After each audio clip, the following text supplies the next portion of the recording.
I've been counseling couples with marital problems for over 40 years, and during that time, I've learned what makes marriages succeed and what makes them fail. But I sure didn't start out knowing that. In fact, my first 10 years of marriage counseling taught me only one thing, that I was not qualified to counsel. Although most every couple I saw was sincerely grateful for my advice, I can't think of a single couple I actually helped. Most of their marriages ended in divorce, and the rest continued to have serious problems. One couple I counseled was my pastor and his wife. The choir director and my pastor's wife were having an affair, and I tried to help end it. I explained to her how the affair was threatening the happiness and success of their children and ruining her husband's ministry, and how the choir director's wife and children needed him just as much as her husband and children needed her. But she replied that since God was a God of love, He had approved her relationship with the choir director by giving her the feeling of love for him. I had come face to face with the irrationality that the feeling of love can create, and I didn't know how to handle it. Eventually, my pastor's wife and the choir director divorced their respective spouses and married each other. The children in both families suffered greatly throughout the entire ordeal, and to the best of my knowledge are still suffering. The church began a downward spiral from which it never recovered, and it eventually disbanded. This tragedy took place because my pastor's wife had fallen out of love with her husband and fallen in love with the choir director. Incidentally, after a few years of an unhappy marriage, the choir director had another affair and divorced my pastor's former wife. My pastor was not alone in the tragedy of divorce. His was just one of a host of marriages caught up in a wave that was overwhelming families in the mid-1960s. This trend toward divorce would escalate over the next 20 years until more than half of all marriages were ending in divorce. I didn't know that at the time. I thought that this failure was at least in part due to my inexperience. I blamed myself, thinking that I should not have tried to give advice, that I should have left it to an expert. Over the next few years, couples kept asking for my advice regarding marriage, especially after I'd earned a PhD degree in psychology. So instead of turning these people away, I decided to learn enough about marriage counseling to help save their marriages. I decided to become an expert. After all, if scientists could send men to the moon, surely they would know how to save marriages. I read books on marital therapy, was supervised by experts in the field, and worked in a clinic that specialized in marital therapy and claimed to be the best in Minnesota. But none of it helped. I was still unable to save marriages. Almost everyone who came to me for help ended up like my pastor, divorced. But in my effort to become an expert, I made a crucial discovery. I wasn't the only one failing to help couples. Almost everyone else working with me in the clinic was failing as well. My supervisor was failing. The director of the clinic was failing. And so were the other marriage counselors who worked with me. And then I made the most astonishing discovery of all. Most of the marital experts in America were also failing. What made me unique among marriage counselors was my curiosity to know if my efforts really worked. Hardly any other therapist I knew wanted to know about the outcome of his or her therapy. Many did not know they were failing because they never followed up on their cases to see how the marriages were doing. But I had access to those cases, so I did the follow-up for them. In the clinic where I worked, I couldn't find any therapists who were actually saving marriages. And to make matters worse, many of these marital experts were divorced themselves. The director of the clinic and creator of their successful marital therapy program was divorced shortly after I left the clinic. Was I working with a particularly inept group of therapists? Or were the problems I witnessed only the tip of the iceberg? To satisfy my curiosity, I did what I should have done in the very beginning of my venture. I read studies that evaluated the effectiveness of marital therapy in general. To my surprise, I learned that marital therapy throughout America had the lowest success rate of any form of therapy. In one study, I read that less than 25% of those surveyed felt that marriage counseling did them any good whatsoever, and a higher percentage felt that it did them more harm than good. What a challenge! Marriages were breaking up at an unprecedented rate, and no one knew how to fix them. So I made it my own personal ambition to find the answer. And I looked for that answer not in books, scholarly articles, or experts, but rather among those that came to me for answers, couples who were about to divorce. I stopped counseling and started listening as spouses told me why they were ready to throw in the towel. What did they have when they decided to marry that they lost somewhere along the way? And what would it take for them to find it again? By 1975, I discovered why I and so many other marital therapists were having trouble saving marriages. We didn't understand what makes marriages work. We were all so preoccupied with what seemed to make them fail that we overlooked what made them succeed. Couples would come to my office for counseling because they were making each other miserable. So I thought, as most others thought, that if I could simply get them to communicate more clearly, resolve their conflicts more effectively, and stop fighting with each other so much, their marriage would be saved. But that wasn't the answer. Couple after couple explained to me that they didn't marry each other because they were communicating so clearly, or resolving their conflicts effectively, or were not fighting with each other. They married because they found each other irresistible. They were in love. But by the time they came to my office, they'd lost their feeling of love. Many actually found each other repulsive. And one of the most important reasons that they were communicating so poorly, resolving their conflicts so ineffectively, and fighting so much was that they had lost their feeling of love. If your marriage was in trouble, and I asked you what it would take for you and your spouse to be happily married again, what would you say? My guess is that at first you might not imagine that ever happening. You might think that the only way you could be happily married would be if you were married to someone else. But if I persisted and you were able to reflect on my question, you might say what others have told me. We would be happily married again if we were in love. Over and over, that's what couples told me when I asked that question. But what they didn't tell me was also instructive.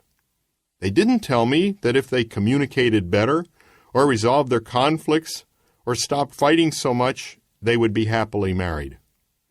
Granted, poor communication, failure to resolve conflicts, and fighting all contribute to the loss of love, but these are also symptoms of lost love.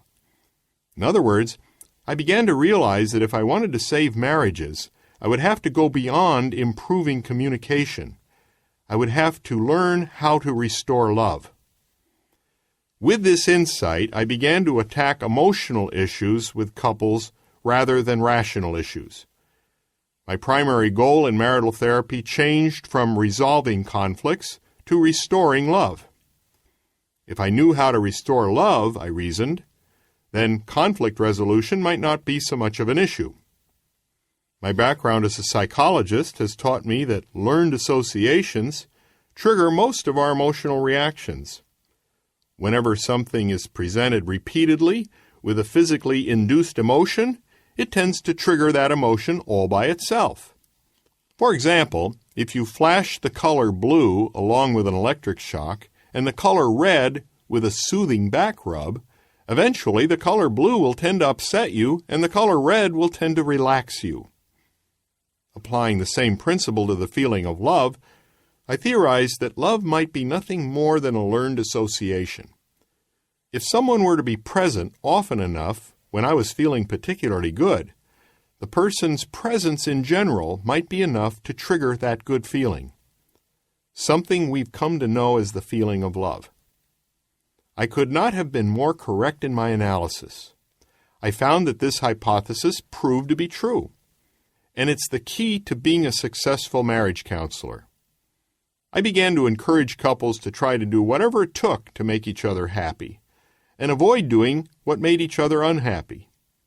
For the very first couple I counseled with my new approach, the feeling of love was restored and their marriage was saved. So from that point on, each time I saw a couple, I simply asked each of them what the other could do that would make them the happiest. And whatever it was, that was their first assignment. Of course, not every couple really knew what would make them happy, and not every spouse was willing to do it. So I wasn't successful with every couple I counseled, but I was on the right track. As I perfected my approach to marriage counseling, I began to understand what it is that husbands and wives need from each other to trigger the feeling of love. So I helped couples identify those needs.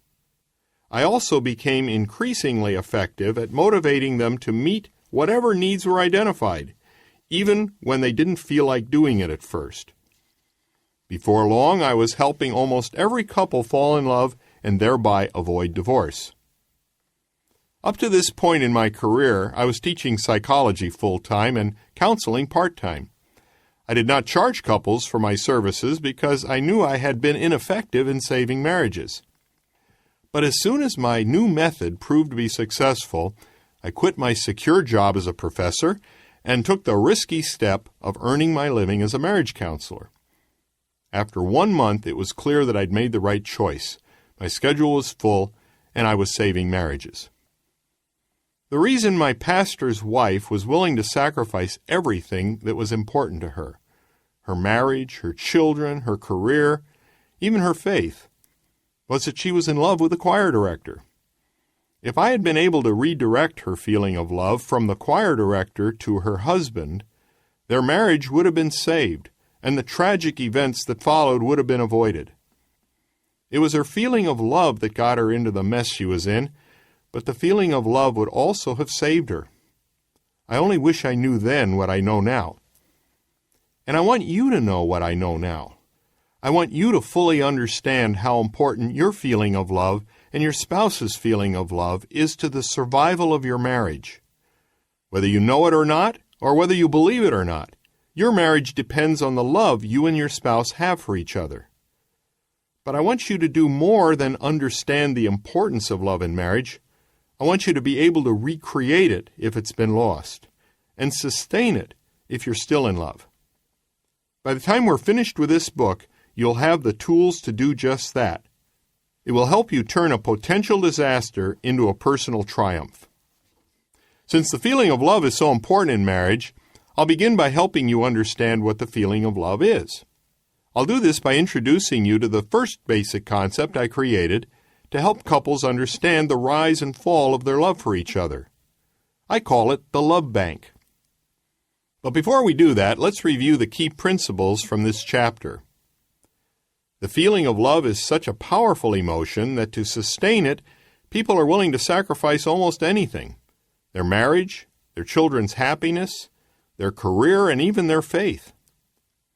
When spouses are in love with each other, there is no risk of divorce because they want to be with each other at all costs.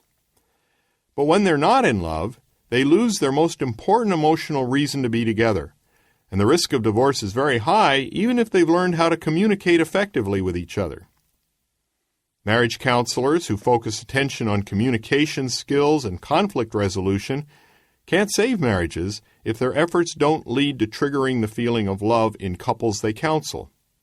To save their marriage, a couple must learn how to fall in love and stay in love with each other. Chapter 2, The Love Bank. Let me ask you a very personal question. Why did you decide to marry your spouse? Did you discuss the pros and cons with friends and relatives? Did you take a test to determine if you were compatible? Did you find that your spouse met criteria that predicted your marital success? Maybe you did some of these things, but I doubt that they had much effect on your decision to marry.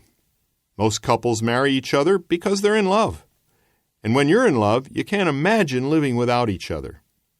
You probably married your spouse because you found him or her irresistible.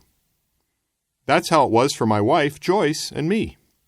Long before I asked her to marry me, we both knew that we were unhappy when we were not seeing each other regularly. We broke up a few times so that we could date others, But whenever that happened, we missed each other terribly. We were in love. We eventually came to the conclusion that life without each other would be a tragic mistake. And so to avoid disaster, we married much sooner than we had originally planned. Joyce was only 19. I was 21. 40 years later, with 2 married children and 4 grandchildren, we still can't imagine what life would be like without each other. And we still find each other irresistible. Joyce and I don't have a good marriage because we were meant for each other. It may seem that way, but it isn't true. The reason we're still in love with each other is that we have deliberately done what it takes to stay in love. We are living proof that a married couple can be in love throughout their lifetime as long as they follow the rules. But before I explain these rules that will help you fall in love and stay in love, you need to understand how love works. What is it that made you fall in love with each other? What may have caused you to lose that love? And if it's lost, how can your love be restored? There are 2 kinds of love in marriage. The first kind of love is what Joyce and I had for each other before marriage and still have today. I call it romantic love.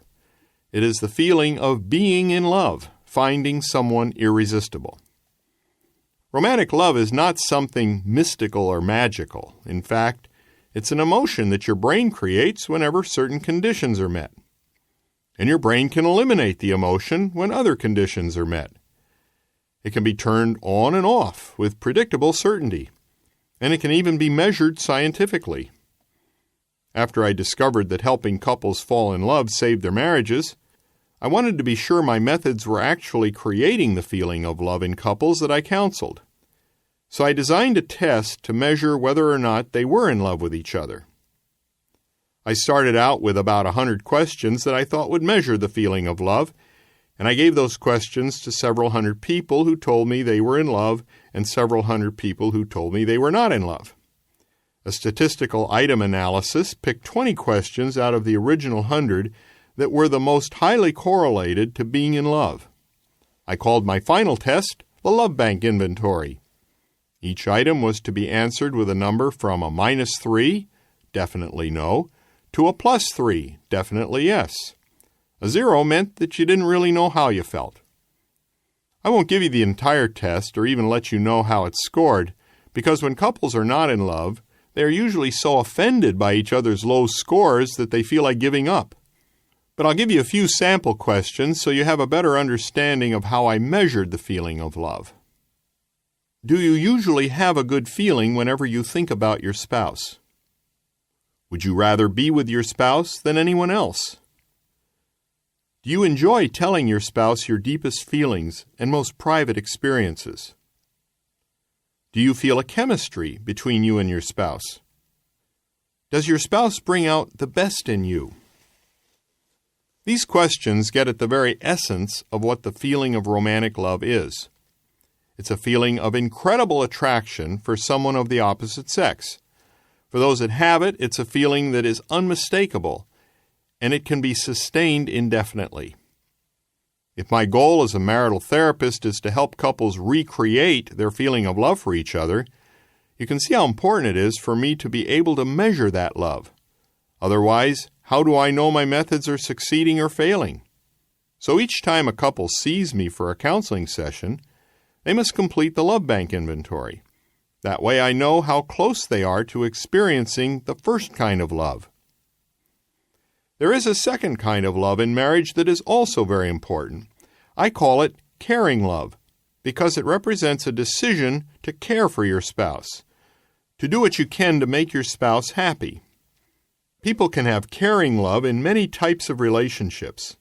The love for your children, for example, is caring love, as is the love that you have for your pets.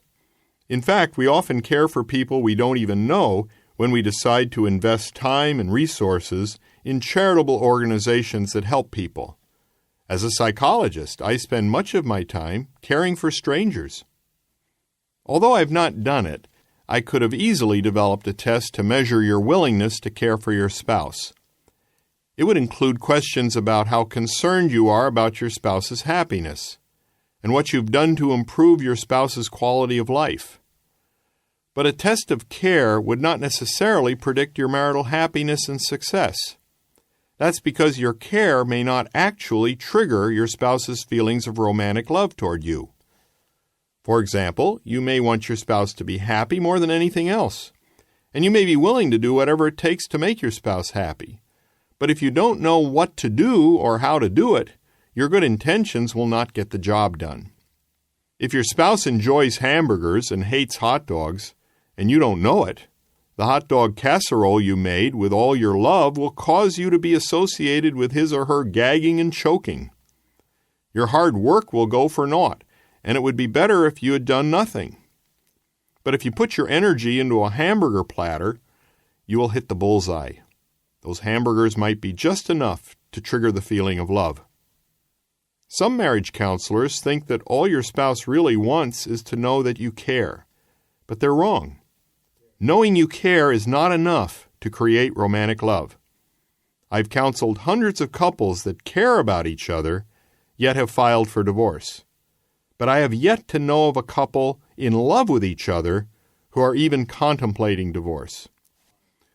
The reason that caring love is not enough to save a marriage is that good intentions carry you only so far. Only when your intent inspires acts of care that actually cause your spouse to be happy can it save your marriage. And that brings up an important relationship between romantic love and caring love. When your acts of care meet your spouse's emotional needs, they trigger romantic love. In other words, your spouse's romantic love for you is a good litmus test of your effectiveness of your care for your spouse. If your care makes your spouse happy, he or she will be in love with you. If your spouse is no longer in love with you, you may care for your spouse, but your acts of care are ineffective in making him or her happy. It goes without saying that without caring love, it's very difficult to maintain romantic love. Unless you and your spouse care for each other, are willing to do what it takes to make each other happy, it's not likely that you will trigger the feeling of love. But while caring love is a necessary ingredient to a successful marriage, it's not the most important ingredient. In the end, it's romantic love that keeps your marriage secure. Most people regard the feeling of love as one of life's great and wonderful mysteries. It's certainly great and wonderful, but as I have already mentioned, it's not a mystery. I have found the feeling of love to be quite predictable, and it's that predictability that makes my job possible. By understanding the factors that create and destroy the feeling of love, I show married couples how to rediscover love for each other after it's been lost. To help my clients understand the predictability of love, I invented the concept of the love bank. I use it to explain how their love was created and what they did to destroy it. There's a love bank inside each one of us. Every person we know has an account in our love bank, and it keeps an emotional record of how they treat us. If a person makes us feel good, love units are deposited into that person's account. The better we feel, the more love units are deposited. However, if that person makes us feel bad, our emotions withdraw love units from his or her account. The number of love units withdrawn depends on how bad we feel. For example, if your spouse makes you breakfast in bed tomorrow morning, his or her balance in your love bank may rise by as many as 7 or 8 love units. However, when your spouse calls you in the afternoon to cancel dinner plans because of a deadline at work, that same balance may fall by 3 or 4 love units. The love bank serves a very important role in our lives. Depending on the balances in our love bank, our emotions encourage us to be with people who treat us well and avoid those that hurt us. We're emotionally attracted to people with positive balances and repulsed by those with negative balances. The emotional reactions we have toward people, whether attraction or repulsion, are not a matter of choice, but are dictated by our love bank balances. Try choosing to be attracted to people with whom you associate some of your worst experiences. It's almost impossible. Or try to feel repulsed by those associated with your best feelings. Again, it's not easy. You do not decide whom you will like or dislike. It's a person's association with your feelings, whether he or she has made love bank deposits or withdrawals, that determines your emotional reaction to the person. We like those with positive love bank balances and dislike those with negative love bank balances. But if an account is large enough to reach a certain threshold, a very special emotional reaction is triggered: romantic love. We no longer simply like the person, we're in love.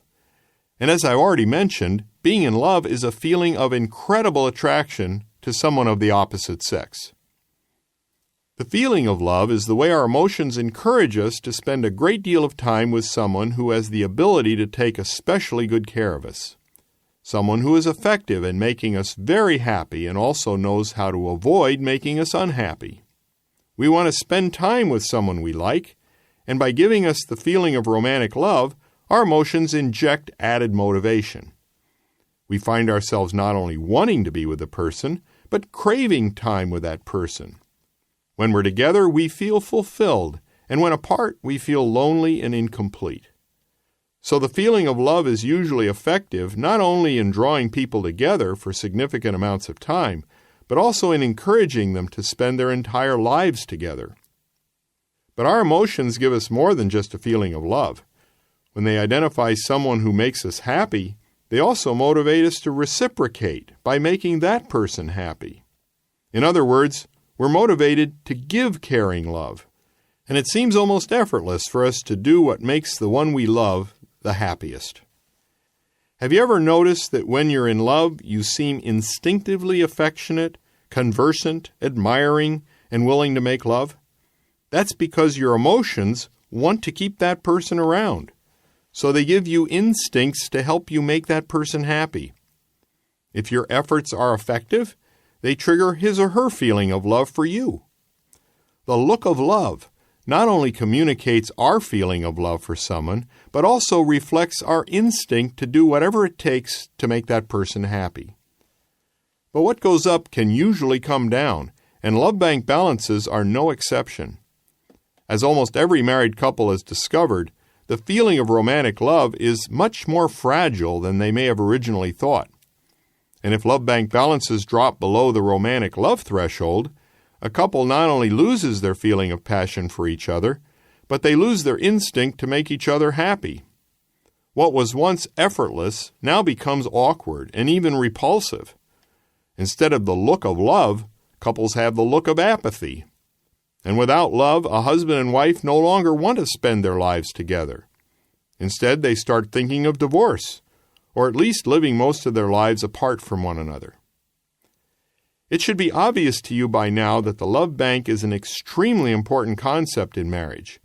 If you want your instincts and emotions to support your marriage, your love bank accounts must remain above the romantic love threshold. But how can you keep your balances in each other's love banks that high? And what can you do if they've already fallen below that threshold? I've worked long and hard to find answers to these questions because the answers hold the key to saving marriages. Without love, spouses are very poorly motivated to remain married for life. But with the restoration of love and its accompanying instinct to be together, the threat of divorce is overcome. Marriages are saved when the feeling of love is restored. If you want to make love bank deposits and avoid making withdrawals, you must change your behavior. And to do that, you need to know how behavior forms and what you can do to change it. To help you gain control over your behavior so that you can make love bank deposits and avoid making love bank withdrawals, I'll introduce you to your instincts and habits. But before I do that, let's review this chapter's key principles. There are two kinds of love in marriage: romantic love and caring love. Romantic love is the feeling of being in love, finding someone irresistible. Caring love is a decision to try to do what you can to make someone happy, a willingness and effort to care for someone. Each of us has a love bank that keeps track of how others treat us. When they treat us well, their balance rises, and when they treat us poorly, it falls. Depending on our love bank balance, our emotions encourage us to be with certain people and discourage us from being with other people. When someone's balance in our love bank is high, we are attracted to that person. When it's very high, the feeling of romantic love is triggered. But when someone has a negative balance, we find that person unattractive or even repulsive. If you and your spouse want to trigger the feeling of romantic love in each other, you must make as many love bank deposits as possible and avoid withdrawals. With these principles in mind, think about these 3 questions before you continue listening. Question 1. What were some of the most important reasons you married your spouse? Would you have married if you had not been in love? Question 2. How were you depositing love units into each other's love banks before you were married? Question 3. Does your care for your spouse deposit love units? Does your spouse's care for you deposit love units? In other words, is the care that you show each other effective in making each other happy?